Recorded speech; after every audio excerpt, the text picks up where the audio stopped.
Hey, thanks for being a part of the conversation. Let's do it. Let's play it forward. These are real people with real stories. The struggle to play it forward. Episode number 631 is Adam Long's extensive conversation with a radio host who was raised in Montana, who came incredibly close to realizing his childhood fantasy. Then what? Well, I know one thing. This interview took place at 9 p.m. Most radio people who do morning shows are in bed by 7:30, 8 o'clock. Yeah, I fell asleep before the interview, and you can tell. Oh, I hear you now. Yes. You little rock star. What are you doing? Well, I was looking forward to chatting with you, and have an interview proper with you, actually. It's so funny to hear your voice and not see you, because I'm such a radio person. So to hear your voice to me is like theater of the mind. I mean, that's what I love about being a radio person, is that, when you don't know what the person looks like and how they're going to ask you the questions, that to me is the most amazing part of the journey. That's true. That's a good point. Yeah, I could not agree more. Yeah, I just, I do this mostly for fun because I just enjoy talking to people and hearing their stories. I mean, some of these things catch on and people enjoy them. I recently interviewed Guy Aoki, who was the mixer for American Top 40 during the last years that Casey Kasem was there. Oh, well, yeah. I was up for American Top 40 in 1988. Yeah, we're going to talk about that. Oh, we're going to talk about God, dude, I'm so amazed. Yeah, we're going to get into that. Yeah, I've done a little bit of my homework here. So. Wow, I'm very blessed to be here.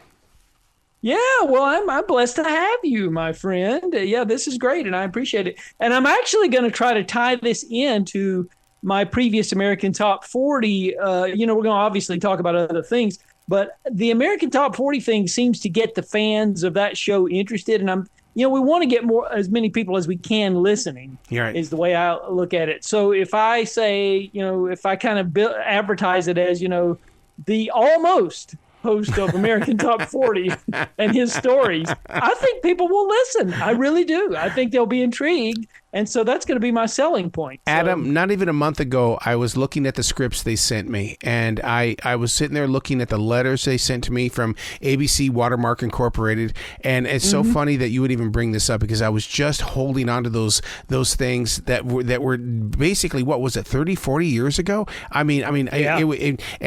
really did hold on to them in a way, going, okay, I gave it my best shot. At least I can say I gave it my best shot.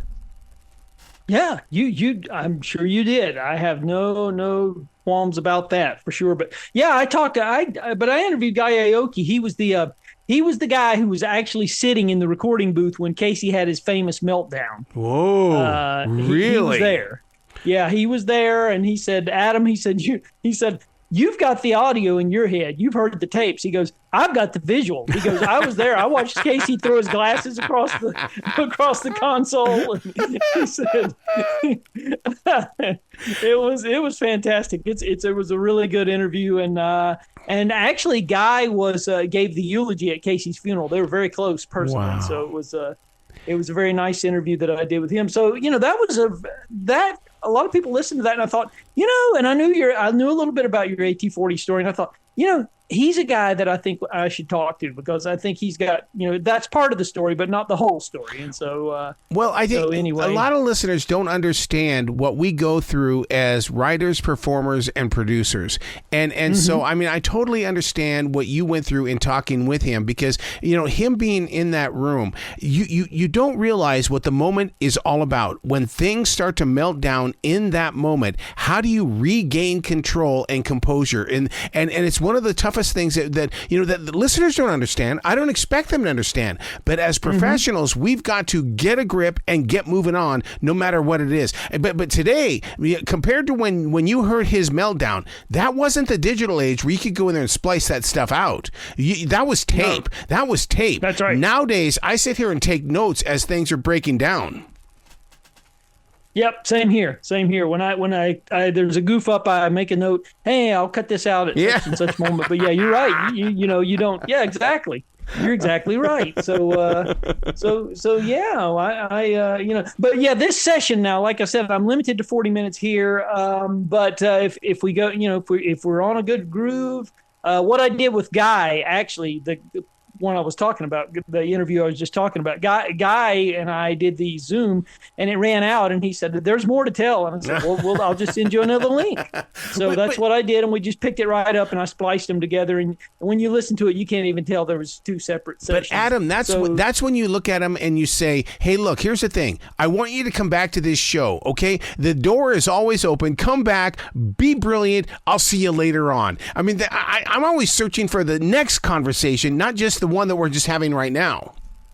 That's true. That is true. I have had some return guests. In fact, I've got one coming up next Tuesday. I'm going to tape one with a guy who he's got an online radio station, actually two. One of them's called The Retro Attic, and the other one is The Awfully Awesome 80s, and they're really good because he only plays songs that are not heard on commercial radio anymore. Like some sold millions of copies, but you don't hear them anymore. You know, Kaja Gugu, too shy. That kind of stuff. Yeah, exactly. So you get it. Well, listen, my friend, I'm going to go ahead and hit the record button, and we're going to go ahead and get this rolling. And like I said, if you feel like we want to go on after this session ends, and we can do that, or we can just make it a short one. Well, first of all, I'm shocked, and I feel very blessed that you think that I could go 40 minutes, because I mean it's like in my life, I don't think that I deserve 40 minutes. I would be okay if you went 3 minutes. That because I've lived this life, and you're about ready to wear my shoes. Well, I'm looking forward to that. All right. Well, I'm going to hit the record button, and here we go. I'll hit that button. Recording in progress. Oh, there. I know that sound. Woo! That famous sound. Yes. So I'm going to count down 3, 2, 1, and then we'll roll with it. And anything we goof up, I'll just make a note, and we'll trim her out. Absolutely. Okay. So 3, 2, and 1. Welcome again to another episode of Adam's Corner. I'm Adam Long, your host, and I've got a really interesting guest on today's show, and that would be Mr. Arroe Collins. And for those of you who don't know his story, it's quite an interesting story. I've got to tell you that. He was one of the voices of my teenage years. Growing up in the Charlotte, North Carolina area. He had a wonderful show that used to be broadcast every night at 10 o'clock, and it was called 10 at 10. Oh, my God. And it was a song where he would play, it was a show, rather, where he would play 10 oldies from a particular year at 10 o'clock. And he'll tell you more about that as we go on. I'm not gonna steal his thunder, as it were, but that's where I first became aware of him. And then through other circumstances, we have actually become friendly through other venues, and that's another story we can get into later. And this all ties into American Top 40, and we'll get to that too. Adam, so there's a lot to there's a lot here. You need to understand, when I came down from Billings, Montana in 1985, Bill Conway did everything he could to let the managers know that I wasn't about just being a radio jock. And so when Bill Conway gave me the chance to do 10 at 10, I had to go to the library in Uptown Charlotte and do research. I mean, I literally spent so much time in all of these encyclopedias and all of these books, and I sat outside on my little patio area catching the worst burn of my life, because I was from Montana. I didn't know what Southern Sunshine was, and to put that show together, and then when it went syndicated, I was like, oh my God. So that's why I went syndicated, because I suffered in bringing this show together, but I was so dedicated and loyal into bringing what Bill Conway envisioned. It was such a moment for me. Well, it was an amazing show. It really was, and it was very, very interesting, and and certainly something that I looked forward to every night that it was on. God bless you. God bless you. You have. Oh my God! You have no idea. You have no idea. It was appointment radio. It really was, and the fact that you and I would eventually become friendly with each other and all of that never entered my mind back then, but isn't that funny how the world works? So anyway, we'll go back to the basics, and we'll basically I always like to start at the beginning and just talk about where you were born and raised. You kind of alluded to it there, and we can talk about your first interest in broadcasting, how that all came about. Sharon, Wyoming is where I was born. Billings, Montana is where I built my first radio station in my bedroom as a 13-year-old kid. I had a Mr. microphone. I could broadcast 100 feet from my house. And what I wanted more than anything in the world was for my mother to hear me downstairs. And so that's what that Mr. Microphone was about. She could hear me up there in my bedroom through her own little stereo, because I could put it at 98.7. And that meant so much to me. And so, I mean, I did everything I could to always have a performance for my mother every day. Very, very interesting. Yeah, I remember Mr. Microphone very, very well. I still have it. Adam, I still have it. That's too funny. And I bet it works. I bet it works. Well, I'm sure it does, but it's like that was the one thing that when I went back to Montana in what maybe 1992, I went up into the attic of my bedroom and I made sure that I grabbed that microphone and brought it to Carolina, because I didn't want anybody else to have their hands on this microphone. Yeah, it was like your lightsaber, if you draw a Star Wars analogy. Yeah. It's like shown the way, so to speak. Yeah, that's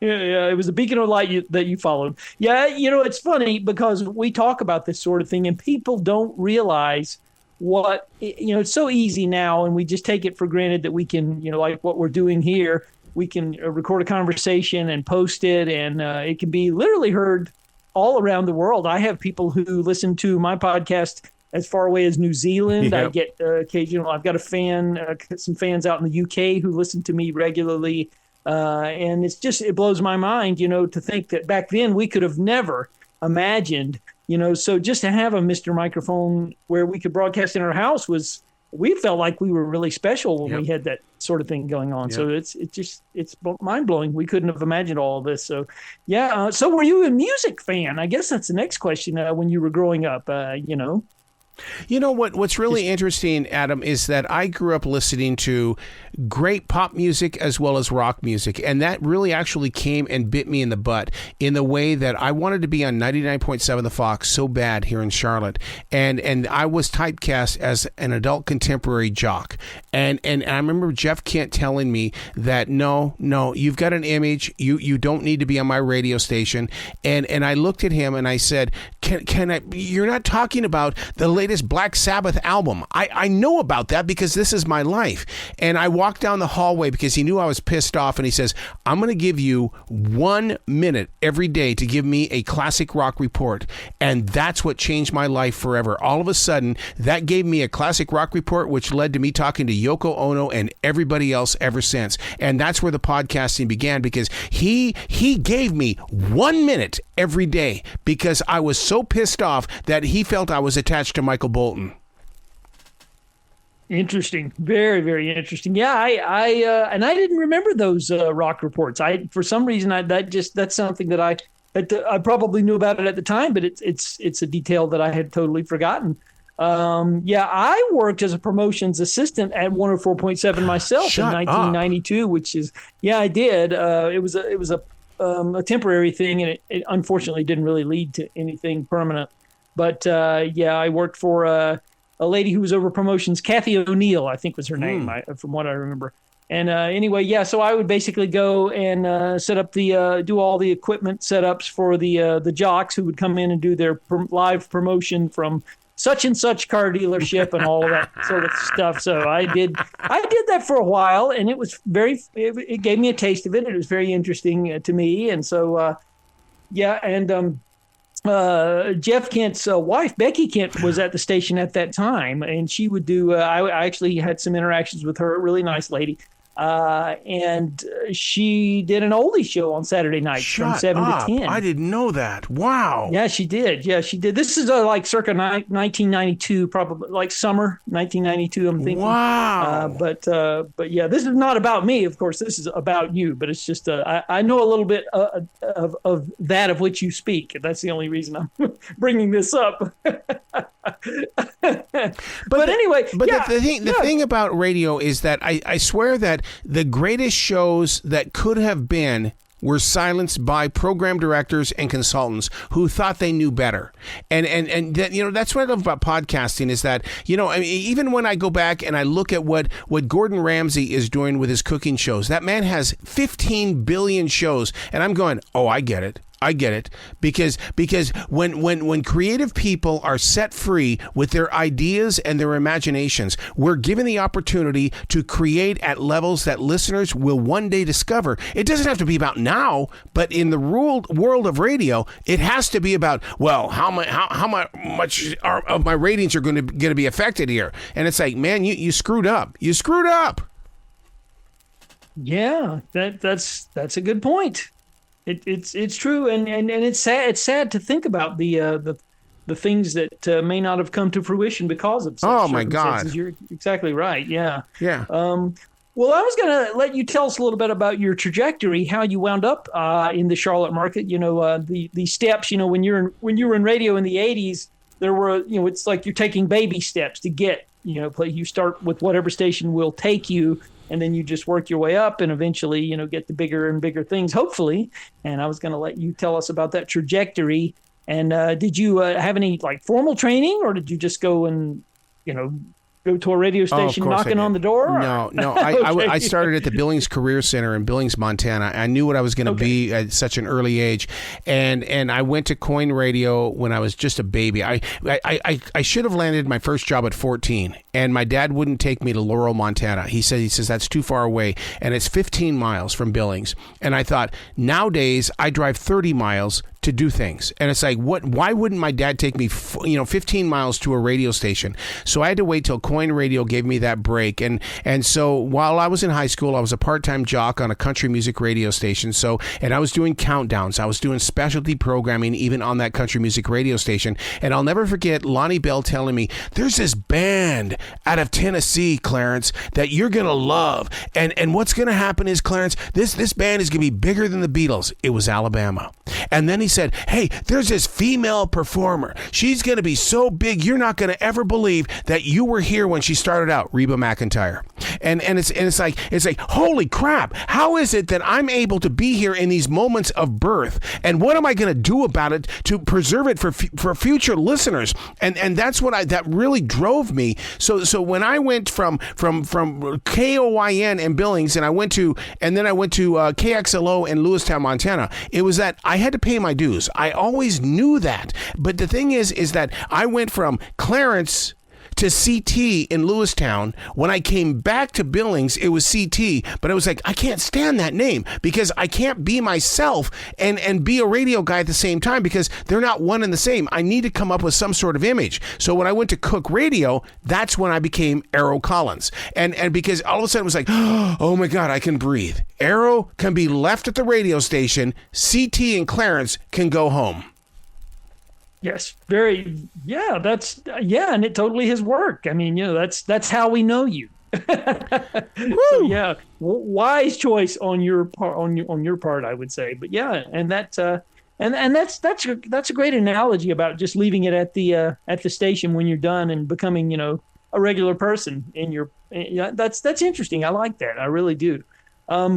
Yeah, so you get to Charlotte. Now, did you come to Charlotte from Louisville? Is that no, Charlotte? No. I came to Charlotte from Billings, Montana, because I was in. Listen, this is a true story, and I hope I don't offend anybody.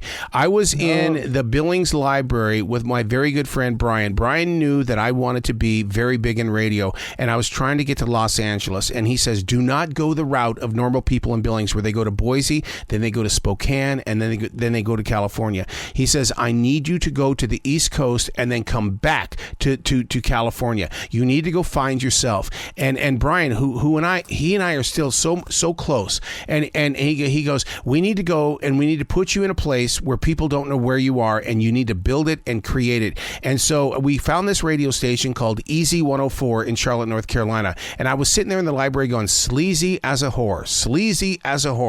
And he says, "That's the one." And so when I sent the air check, it was, first of all, the first one went in a Diet Coke can. No, in a Coke can, and they didn't answer. And so I put the air check and the resume in a Coke can, and I said, "Oh, I didn't realize you were on a diet." So then I put it in a Diet Coke can. They didn't answer. So then I put it in a bounce box, and I said, "Look, I'm trying to take the static out of your relationship with your listeners. With this bounce, I can make sure that you have the greatest nighttime show you have ever had in your life." That's when they hired me. Nice. Very good. Oh my God. It was such a challenge. And I don't know why that I felt like I was so dedicated and determined to come to Charlotte. But I've got air checks, my final show at Cook Radio in Billings. It says, I'm going to Charlotte, South Carolina. And you know what? When I turned in Spartanburg and it was going toward North Carolina, I went, oh crap. It's not in South Carolina. I was like, oh my God, I guess I'm living in North Carolina. I didn't know that. That was a cruel reality, I guess, but turned out to be fortuitous, I guess. Right. And then I went by the Giant Peach in Gaffney, and I'm going, what the heck is going on here? Oh yeah, yes. There's one right off of Interstate 85 for anybody listening who doesn't know. There's a Giant Peach literally right there as you go down 85 south at a certain point when you're getting near Spartanburg. So yeah, it's very very yeah, it has to be seen. It must be. So anyway, so you get to Charlotte, and this is like I don't know, circa 1985. I'm thinking, yeah, okay. And so obviously when you get there, you're not doing 10 at 10. You're just kind of doing the late the night shift. I think you were doing at that time. And yeah, and very bored because it was like, I don't want to be just a jock. I've never been that guy. Even when I was at Cook, when I was at Coin, when I was at KBMY or KXLO or KLYC, it was always about specialty programming. I've always tried to do specialty programming because I didn't want to be that jock. And here's the reason why. Casey Kasem, American Top 40. That was the very reason why I didn't want to do anything. I didn't want to be a jock on the radio. I wanted to be a storyteller. Yeah, and you did that very well. You finally got your chance to do that after a while. And you alluded to it earlier with the 10 at 10.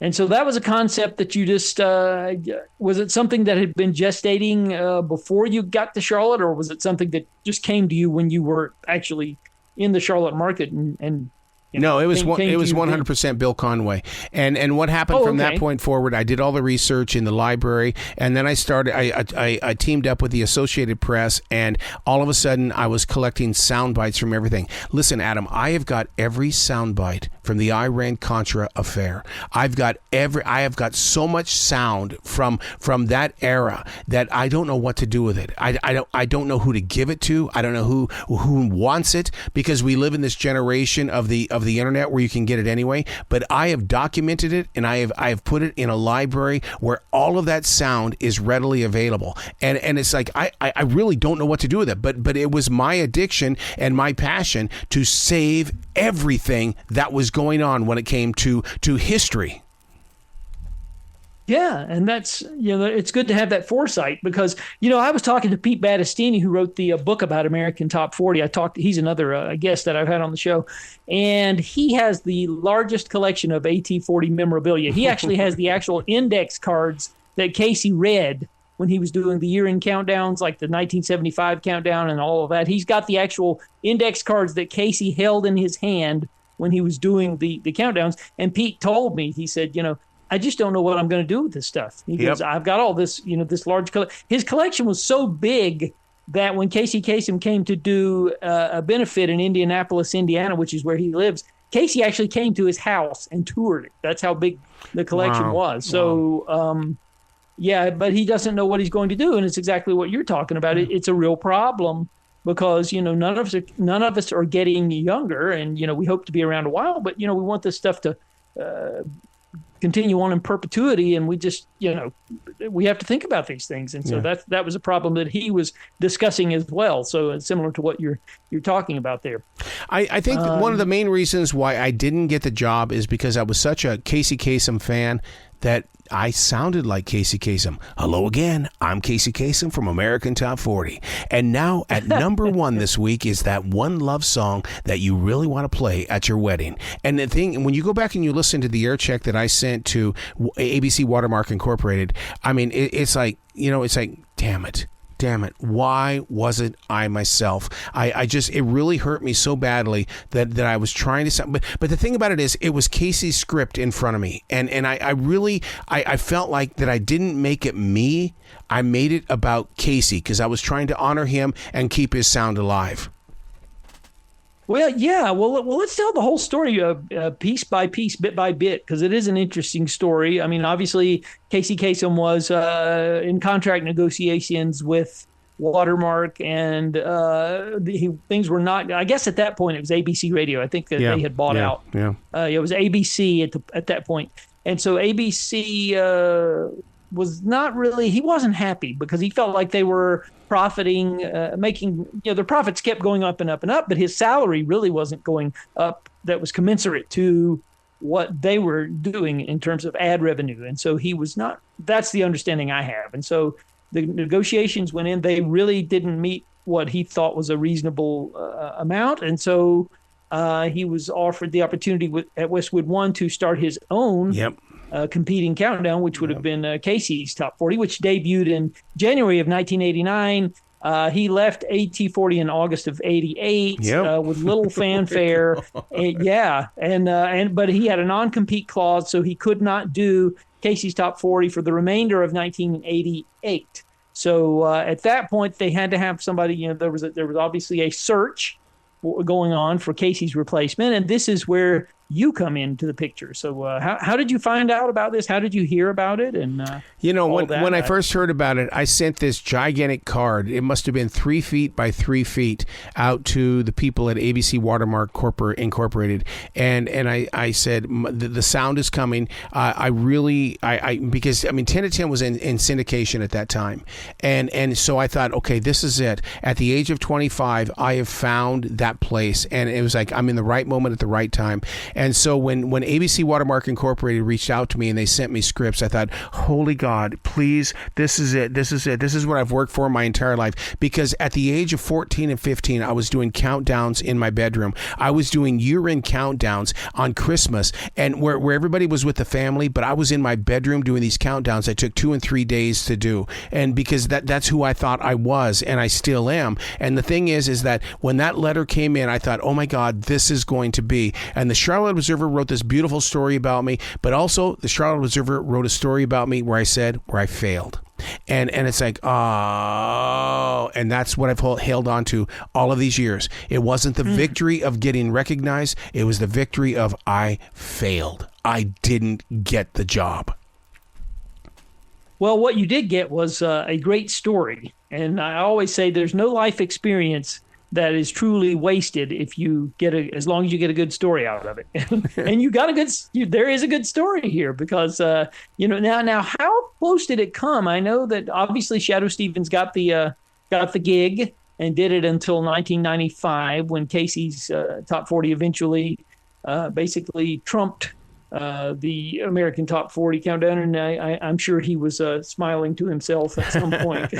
But that's another story for another time. But now because I know, I'm sure there was competition there, but I think from what I understand, it came down pretty close between you and Shadoe Stevens. Top five. And let's be honest. Let's go ahead and look at Los Angeles radio, okay? Is that if you're going to make it in Los Angeles radio, get the radio station, and then you can build from there. Because look at Ryan Seacrest. He got the radio show and then got American Top 40. And the thing is, who was this guy from Charlotte, North Carolina? Why would he be here? And I totally respect Shadoe Stevens because he had an ad agency and he had history in Los Angeles. They needed somebody that had true roots in being present and making sure that things went. And I you know what? I love Shadoe, but at the same time I'm going, I'm Shadoe Stevens and this is American Top 40. Shadoe, shut the hell up. You sound like a disc jockey. Why can't you tell me a story like Casey used to do?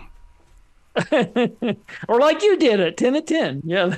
Oh my God. That was 100% Bill Conway. Bill Conway sat down with me and said, share the story. Share the story. Yeah. Make it feel like you were there. Yes. Although you have all of these sound bites and you listen, Adam, when it came to 10 at 10, there were no books. There was no internet. There was nothing. I had to physically go out there and make sure that I had the information that was very, very, very real. And I mean, because I had to do the research. It was hardcore, dig in, get it right, and move forward. And that's when I learned about the Vietnam War and the Gulf of Tonkin and stuff. I would have never known that if I did not know that what was going on in history through the elements of all these encyclopedias and all of these books. I had to do the research.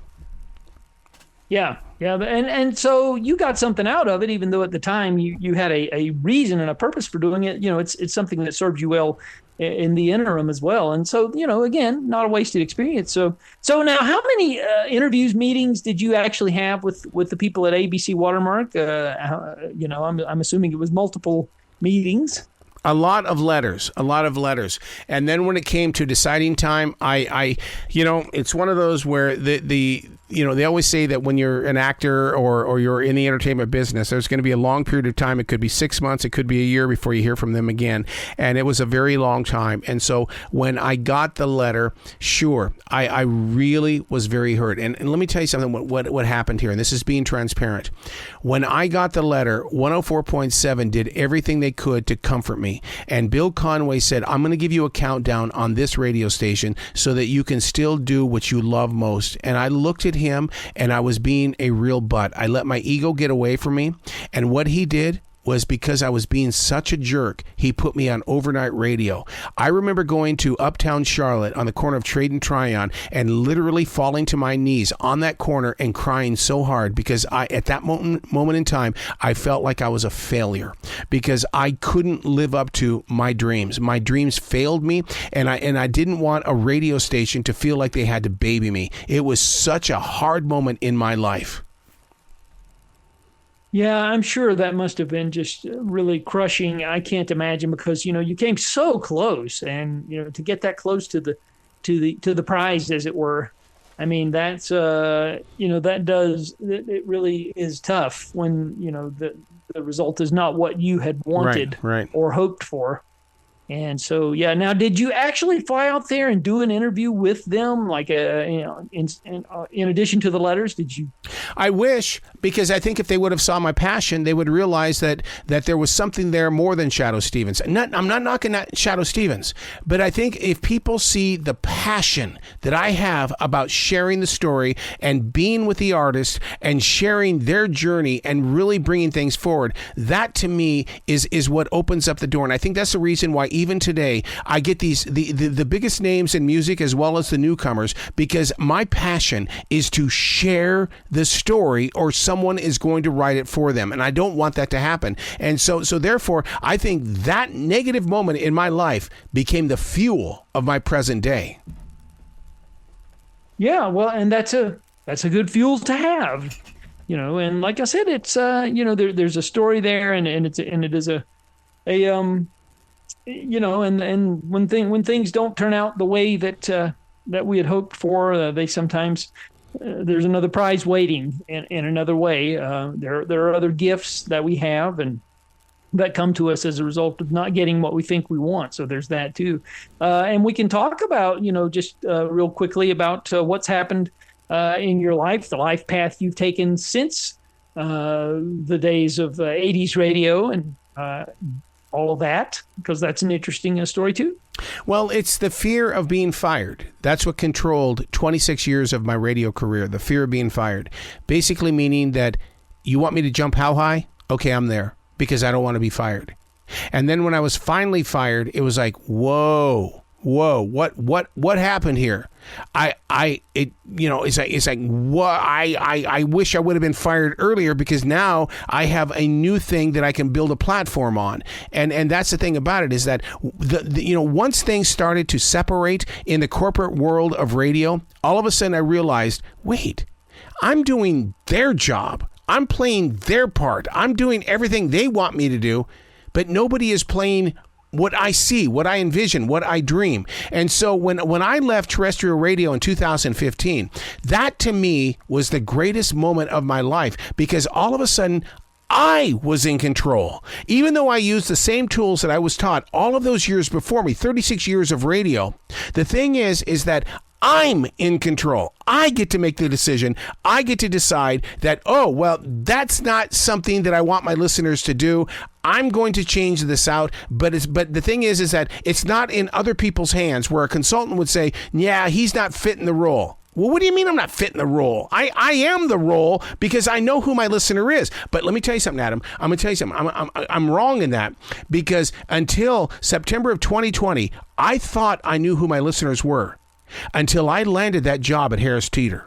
And when I was right there with those people in that grocery store in 2020, everything changed in that moment. And I would love to go back to day one of radio with the knowledge that I have of who real people are in this day, because I didn't know. I was all about research. This is what the research shows that your listener is doing. This is who she is. This is how many kids she has. This is the car she's driving. But at a grocery store, it's wrong. It's absolutely 100% wrong. Yeah. And it is interesting how you wound up there, but and it's great because, like you said, you actually get to hear people's real stories in the real world, and that is a blessing too. That's a real gift. And for a bit there, you worked. It was at iHeart, right? You were doing many years. And your position there exactly was. I knew you were working there, but I wasn't exactly sure what the official position was. Production director. I was in charge of production because I believe that commercials on the radio do not care about the listener. And they will spend thousands of dollars, these advertisers, for people in radio to give them the opportunity to put their sound out there. But they don't care about the listener. My goal was to develop a relationship between the listener and the client. I was the freak. I was the weird one. Nobody understood what it was that I was trying to do. And because I believe that if you're going to come into our station and spend $3,000 or $40,000, I want to put you in front of that listener in the way of being somebody who can help change their lives.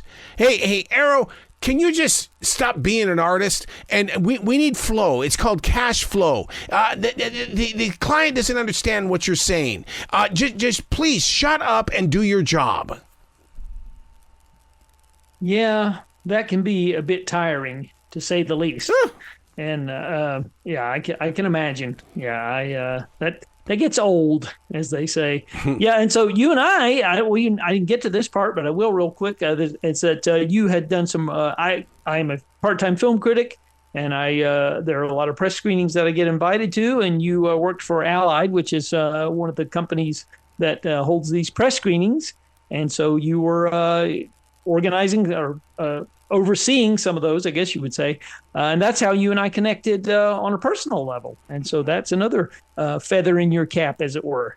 Well, first of all, I didn't like movies at all until I met my wife of 32 years. And so for this opportunity to be with people, Allied, and everybody else involved, this is part of the full vision. It's about people connection. And that's what I love about it, is that people are coming to see a movie. The critics are there. And everything that unfolds and takes place is such a beautiful moment. And more people don't understand that. But of course, I can't talk about it on any podcast or radio show because that's a conflict of interest. But the thing is, though, is that as a regular, everyday person, just to be there to help serve people is so important to my life and lifestyle. And that's a good message. Everybody should follow that life philosophy. I think. I think we'd all do better if we did. Well, it looks like the time is just about up on this edition of Adam's Corner. But I just wanted to thank you for coming on and telling us your story, because it is an interesting story. What did you learn? What did you learn, Adam? Because that's the teacher in me coming out now, because I've been a broadcast instructor since 1988. What did you learn? Well, I learned that you hailed from Montana and made your way around to various markets, and through fortuitous circumstances found your way in Charlotte. And I found out about the beginnings and of 10 at 10, how that all came to be, and your AT-40 story is interesting too, how close you came. So those were some things that I got from this this interview, and where the journey your life has taken you now, where you're actually out there interacting with people and getting their stories. Yeah. So those are things that I took away from it. And I'll tell you it's a good story. If you ever want to hear old 10 at 10 episodes, I've got them. I've got them. I saved everything. Would love to. And Would love to. Oh my God! And I put them up on Spreaker, which is attached to iHeartRadio. Dude, they blasted the crap out of me. They took it down so fast because it's music. They didn't see the art of what it was all about, but because it's copywritten music, I understand. God bless them, but it's a side of radio that is being long gone and forgotten, and I wish they would just let that go and let the performance happen. Yeah, I wish so too, because I'd love to hear some of those again. Well, my friend, I'm going to let you go because it looks like we're getting ready to get cut off here. So I'm going to end it right there. But let's maybe we can pick this up in the future and talk about some of the changes in radio since the 80s and what your thoughts are on those. That would be an interesting topic, I believe. Oh, my God. Such a blessed moment tonight. Thank you so much.